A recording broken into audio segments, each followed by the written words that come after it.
जुनून या पेशा। ऐसी दीवानगी देखी नहीं कहीं मैंने, इसलिए जाने जाना दीवाना तेरा नाम रख दिया, तेरा नाम रख दिया। प्यार में दीवानगी दीवाना बना देती है और अपने कराम के प्रति दीवानगी पागलपन, सनक तथा जुनून हो सकता है। ऐसा जुनून जो दे आपको एक अलग ही सुकून और एक अलग पहचान भी। अपने जुनून को पहचान पाना बड़ी बात है। कई लोगों को तो पता ही नहीं चल पाता कि उनका जुनून आखिर है क्या। शायद इसका संज्ञान व्यक्ति को अपने जीवन के अनुभवों द्वारा ही होता है। ऐसा भी हो सकता है कि किसी को उम्र भर अपने जुनून का पता ही ना चले। इसके लिए मैं अपने बड़े सुपुत्र मल्हार का उदाहरण देना चाहूँगा, जो वर्तमान समय में तो कॉलेज की पढ़ाई कर रहा है, परंतु कोई 2 वर्ष पूर्व उसने कई प्रकार के शौक पाले तथा उनके प्रति जुनून की हद तक उत्साह भी दिखाया।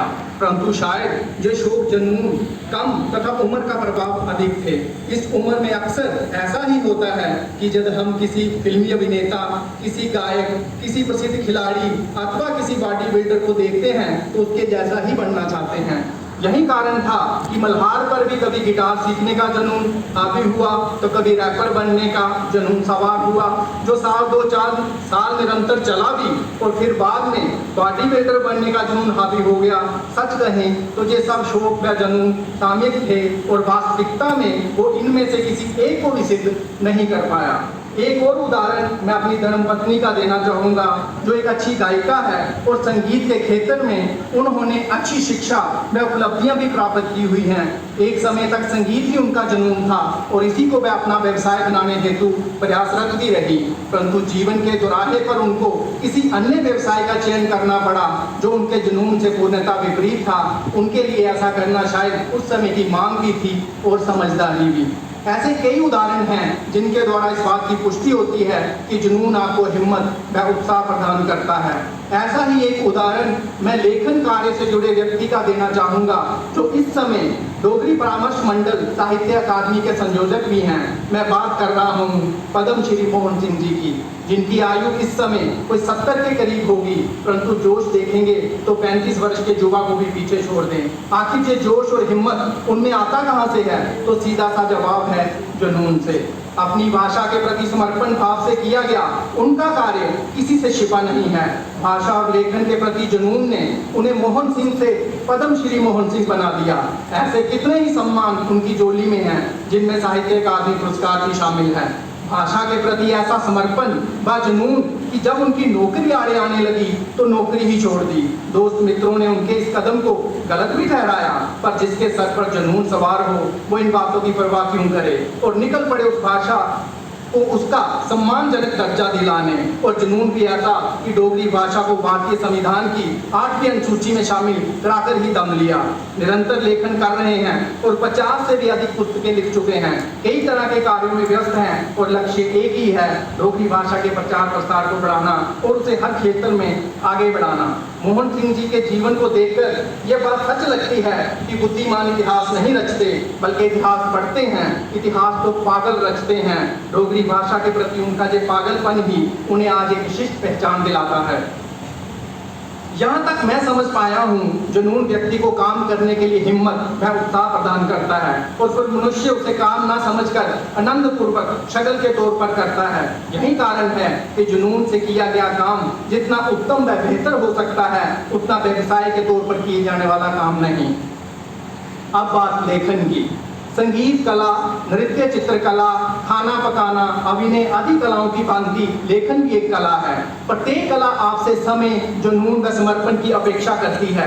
प्रत्येक मनुष्य के भीतर कोई ना कोई कला अवश्य ही छिपी होती है, परंतु वह लोग चंद ही होते हैं जो समय रहते उस कला को पहचान कर अपने हुनर व लगन से तराश कर पूर्ण बनाते हैं।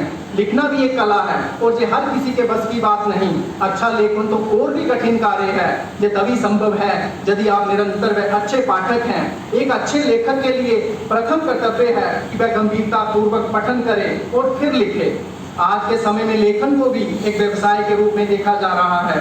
ब्लॉग लेखन, व्यावसायिक लेखन, ई बुक लेखन, technical writing, screen writing, creative writing, copy writing service, comic book writing, विज्ञापन अभियान developer, online ad creator, business proposal writing, content developer, content editing, freelance reporting, market research service, छात्रों के लिए project तैयार करना, proof reading service, resume writing, script writing, गीत लेखन, social media manager, fact checker, भाषण लेखन, राइटिंग ट्यूटर तथा ट्रांसलेटर आदि क्षेत्रों में लेखन व्यवसाय के तौर पर अपनी पकड़ बना चुका है। अपने इस आलेख को लिखने हेतु किए गए पठन के दौरान ही भी मैं इनसे अधिकांश लेखन व्यवसाय से परिचित हो पाया हूँ। इससे पूर्व शायद इस प्रकार के 2-4 व्यवसायों से ही परिचित था, क्योंकि जिस प्रदेश का मैं निवासी हूँ तथा मेरी जो मातृभाषा है उसमें अधिकांश ये लेखन व्यवसाय ना के बराबर हैं। धरती दा और सुर्ग खुआंदा भारत दे सिर दा ताज है, ऐसे धरती दा अऊं वासी डोगरा होने पर नाज है। अपनी बात डोगरी भाषा में लेखन की संदर्भ में करूंगा। डोगरी भाषा के संदर्भ में बात की जाए तो वर्तमान स्थिति को देखते हुए लेखन एक जुनून ही है, क्योंकि डोगरी में ना ही किताबों के बिकने का चलन है और ना ही कोई सरकारी अथवा गैर सरकारी संस्था इसके लिए प्रयासरत है कि कोई ऐसा हल निकाला जाए इस समस्या का समाधान हो सके। किताबों का प्रकाशन खर्चे का काम है, कम से कम 20,000 तक की लागत तो तय ही है। फिर ऐसी स्थिति में जब पुस्तक का विक्रय भी नहीं और जेब में से रुपये भी खर्च हो रहे हैं, इस प्रकार का लेखन जुनून नहीं तो क्या है। प्रतिवर्ष डोगरी भाषा में कभी 10 तो कभी 15 और कभी कभी तो ये गिनती 20 से भी ज्यादा पहुंचती है। वर्ष 2023 में 25 से ज्यादा पुस्तकों का प्रकाशन हुआ। इस रफ्तार का तादाद में डोगरी भाषा में पुस्तकें प्रकाशित हो रही हैं और डोगरी में अधिकतर लेखक वह हैं जिनकी आर्थिक स्थिति अधिक अच्छी नहीं है। अपनी भाषा के प्रति ऐसा समर्पण जुनून नहीं तो क्या है।